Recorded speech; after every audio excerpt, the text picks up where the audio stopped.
Hi, I'm Chris Morphew, and this is chapter 1 of my new book, Who Am I and Why Do I Matter? A little while back, one of my students at school came to me with a problem. This girl had moved here from a different school at the beginning of the year, but from what I could tell, she'd settled in really quickly. She had a bunch of hobbies she really enjoyed, and she was already making the most of our school's sport and music and drama programs. She found a fantastic group of friends to hang out with. She had awesome, supportive parents who loved her.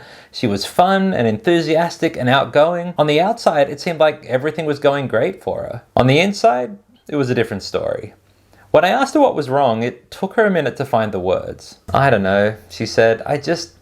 Sometimes I just feel like I don't even know who I am. Like, when I'm with one group of friends, I act one way, but then when I'm with another group of friends, I'm like a completely different person. So how do I know which version of me is the real one?" "Well," I said slowly, "who are the friends you feel most comfortable around?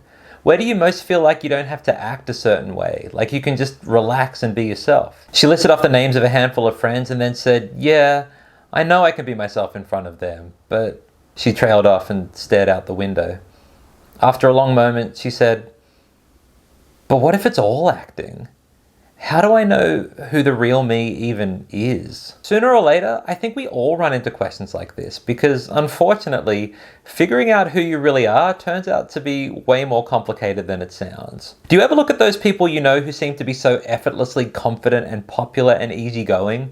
Those people who seem like they've got it all figured out and wonder how they do it?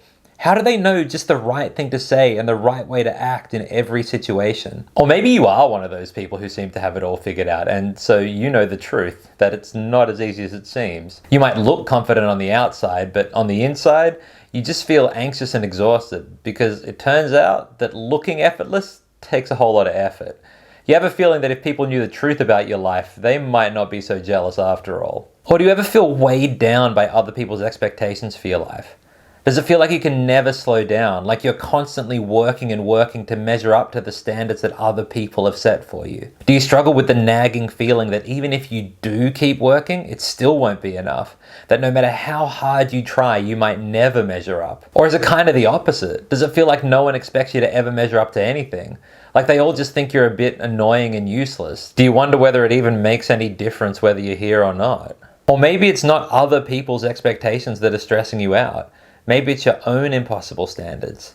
You have this ideal version of yourself in your head, a version of you who's smarter or more confident or more successful or better looking or all of the above. But no matter how hard you work to become that person, you can never quite seem to get there. Maybe you wish you could find a way to stop worrying about what everyone else thinks and just be yourself. Or maybe it's worse than that. Maybe you're worried that being yourself is exactly the problem.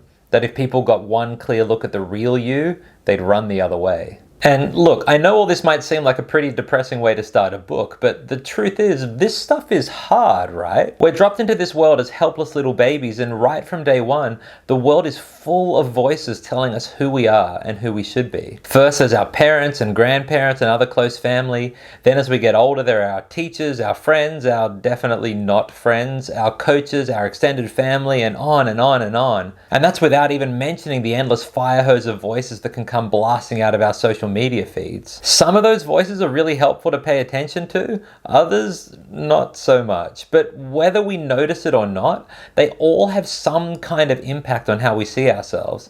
So in the middle of all that noise, how do you figure out who the real you is? How do you sort through all those voices and opinions and figure out the truth about who you are? What are you supposed to tell yourself when you start to feel like you don't matter, or like you don't measure up, or like the negative voices speaking into your life are right? What do you do when you look out at the world around you and wonder where you fit, or if you even fit anywhere at all? Well, the good news is that you do matter, you do fit, and the truth about your realest, truest self, the person who God says you are, is better than you can even imagine.